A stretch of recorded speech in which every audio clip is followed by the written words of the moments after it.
There are two indispensable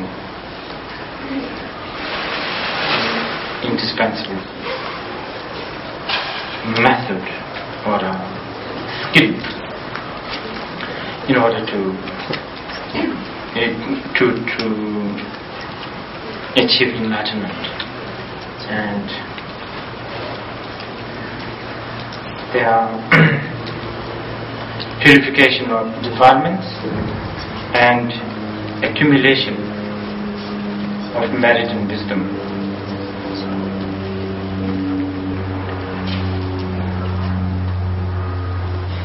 If you closely observe the path of the Buddha, you will realize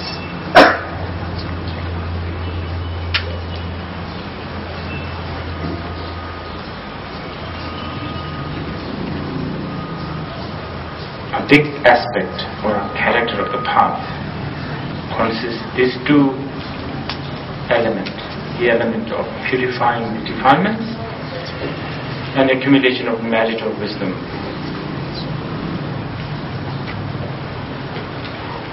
Accumulation of the merit or the wisdom, and especially accumulation of the merit, such an important attribute of the path, can begin even here, now, this very minute, with the right motivation of listening to the teaching, and myself with the right motivation of sharing these teachings to you. And when I say right motivation, not just to make ourselves loaded with all kinds of scholastic information, not just out of curiosity and anthropological curiosity, but really genuine kind heart to help others and ultimately place them in the state of enlightenment. With this motivation, if you begin listening to this teaching, then, as Shantideva said, even if you fall asleep during the teaching,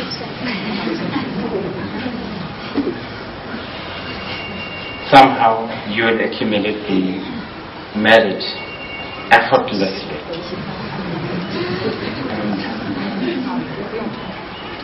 I am not making this up. You can always refer to the Bodhicharya Avatara. I think it is in the second chapter.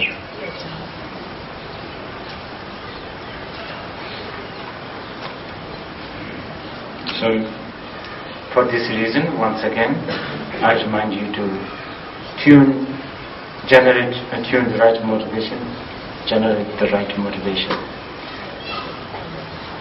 For those who are still not clear with what we mean by the right motivation, at the least, fundamentally, the motivation to receive this teaching should be something to do with walking towards the enlightenment, aiming towards the enlightenment, not only for oneself, but for the others. And I'm sure this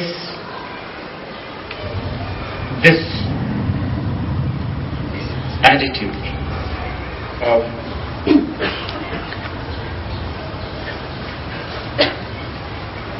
wishing enlightenment for others, for many of us, are very abstract. Believe me, I stumbled into this earth in a Buddhist family. For that matter, kind of a hardline Buddhist family.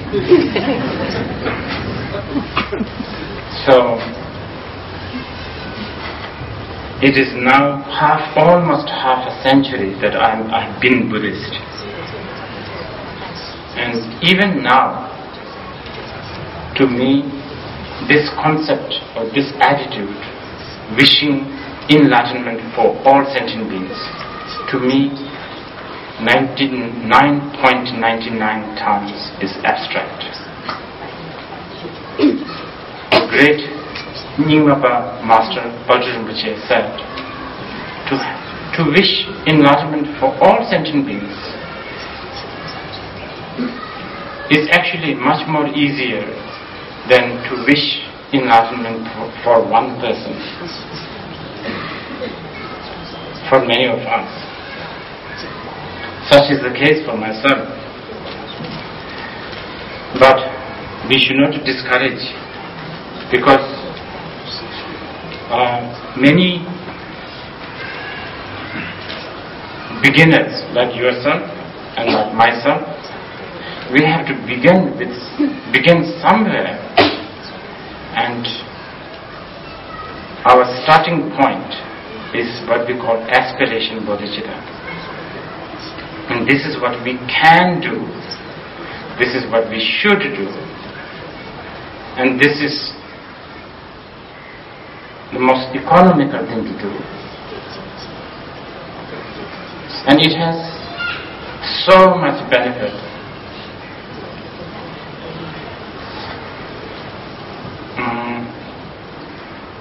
I'm sure you know the world is run by wish list.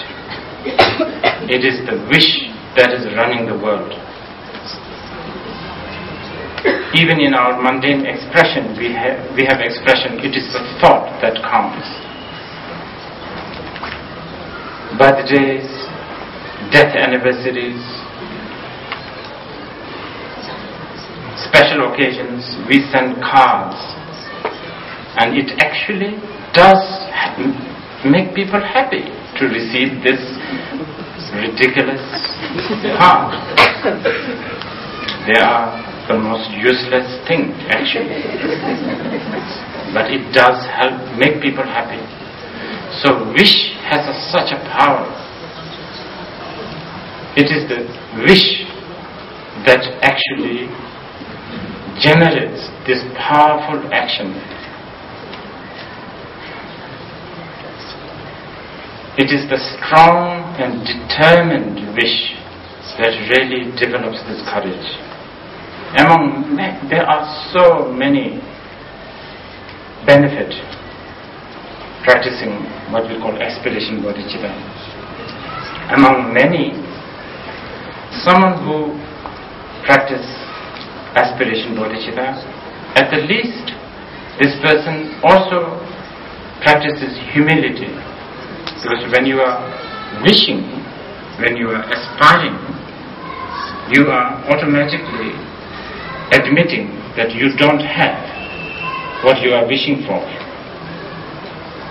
Therefore, it is generating some kind of humility. And humility is so important. Because when a person has a humility, then the person is beginning to become a perfect vessel for the practice and the study.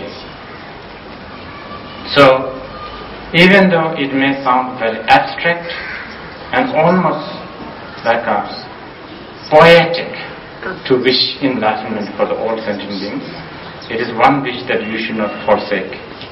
You can let go everything.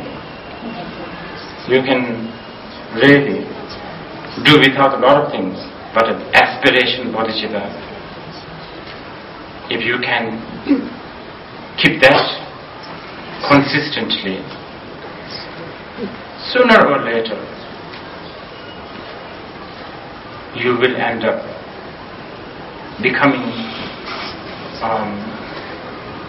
courageous, bold. You know, Shantideva said in Bodhicharya Avatar, Shantideva's Bodhicharya Avatar is just amazingly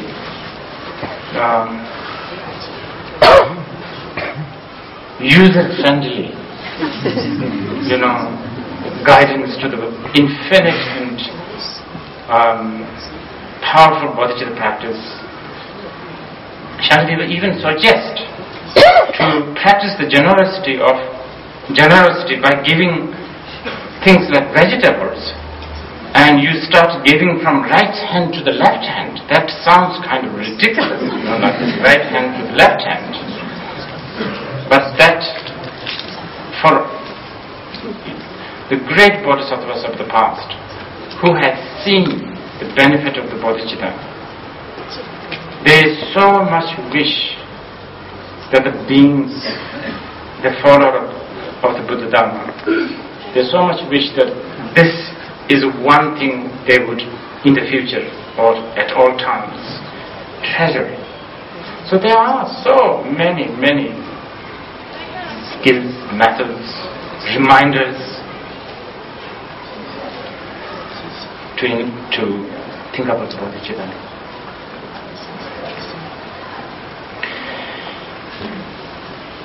So, going back to our subject here,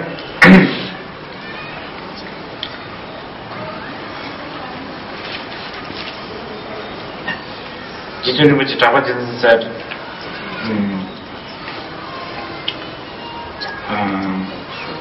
Shooting some conversation, send the learning to Vadic. He said, Tango send it my chamber, shooting some conversation. Send the learning to Vadic, Chevron may be short as well.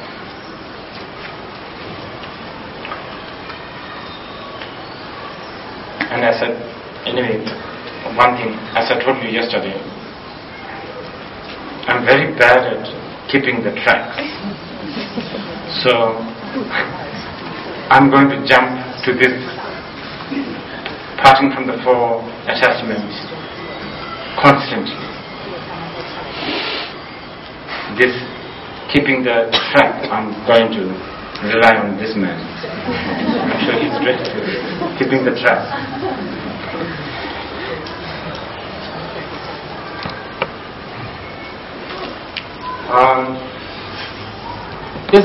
I'm sure you have heard this billions of times, and I'm sure you will hear it again, and I will add one more time. This story. There's a very beautiful story when George Adisha was in Tibet. He visited his student who was diligently, I think, offering a mandala or something like that, thinking that he was practicing the Dharma. And George Adisha said, oh, you should practice the Dharma. As if, he's not doing it. So the student thought, oh, but this may be not it, so I should circumambulate the stupas. So that's what he did. The same thing, next day the George Adisha came, I think several days later, and said the same thing, you should practice the Dharma. So he tried many things, and Georgie kept on saying the same thing. So finally, he gave up and he said, well, I've tried everything and you keep on saying I should practice the Dharma. I've basically tried almost everything that is supposedly a skill of the method of practicing the Dharma. So what should I do? Adisha said, it's such a beautiful expression. I don't know whether we will ever justify translating the word, this phrase,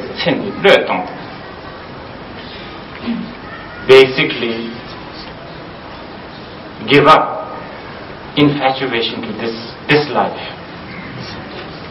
Give up this clinging, this attachment.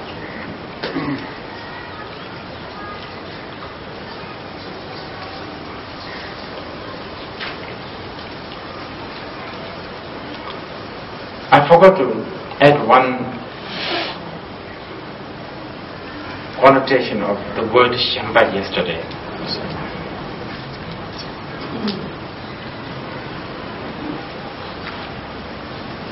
I think it's quite, for me, this connotation is quite, to me it helps. So I will share this with you. When you go to shopping, you notice something, I don't know. Usually, in my case, it's second-hand briefcases, leather made,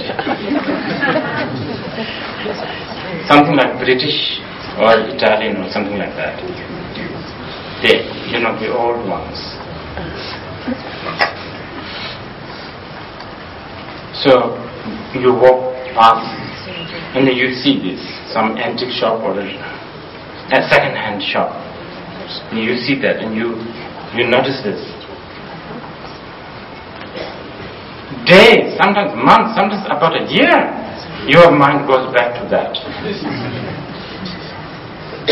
It happened. I visited Berlin about a year ago and I saw that.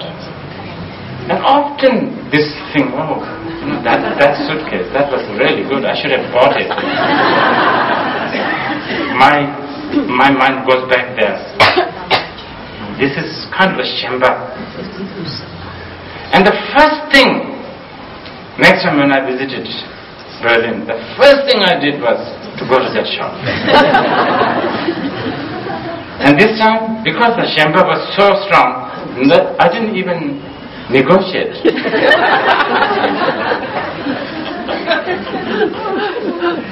This is what the shamba,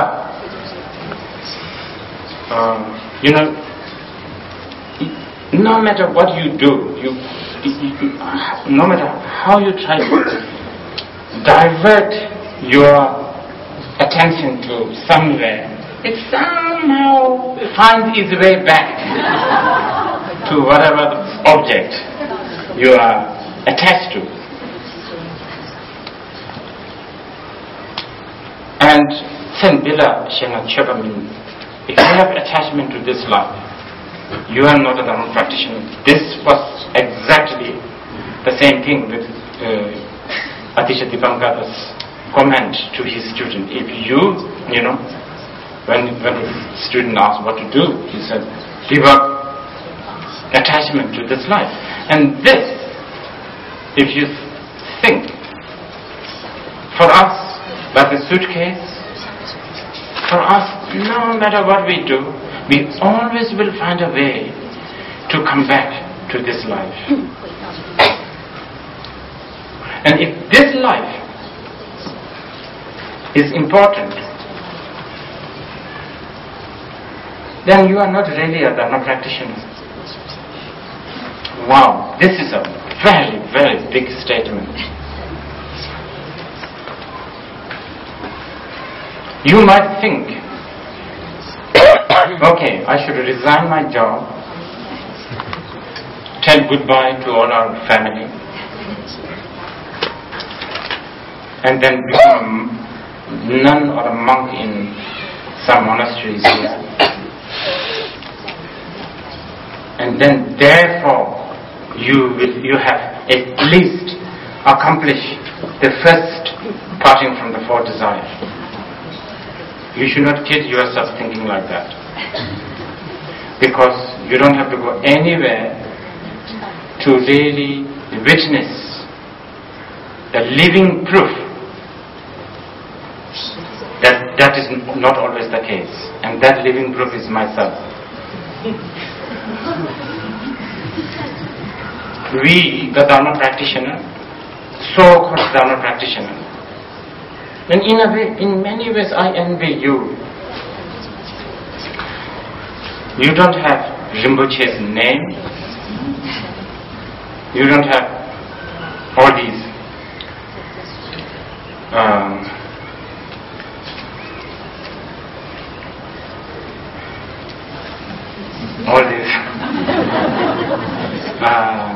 things that comes with a Rinpoche package.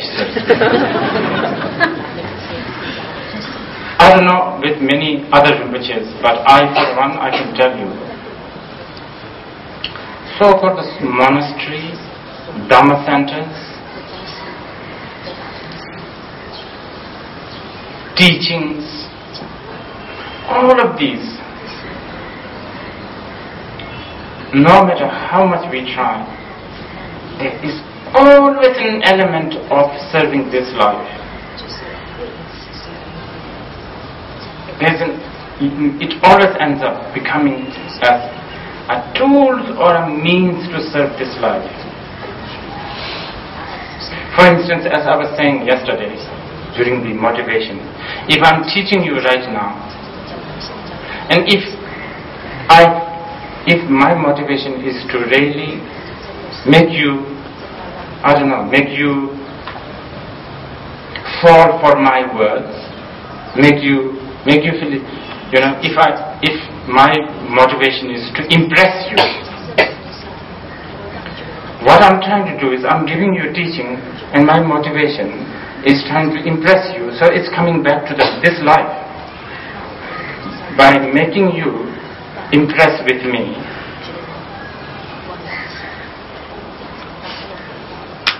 marketing strategy has been successful, you see. And just a side note, you have to be careful with me especially, because by birth I belong to the zodiac sign of Gemini. And I read somewhere that Gemini people can sell ice cube to Eskimos.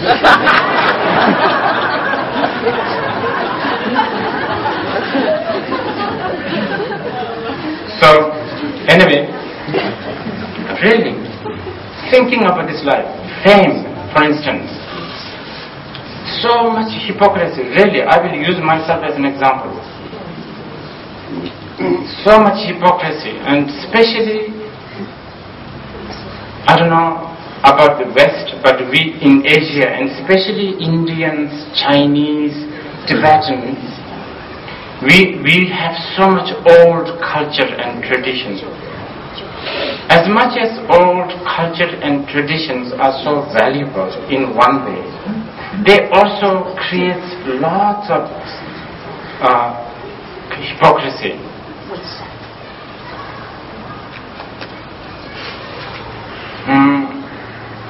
There are things that I'm at the moment not doing, such as I didn't turn up today with a Che Guevara t-shirt. And this is because I do care about my outlook, especially in Kathmandu. I still depend on a lot of the approval of the Tibetans, you see. So I have to be careful here. I have to really behave. So my behavior, my well-behaved, my really, well-behaved is actually not coming from this good, disciplined practice of discipline.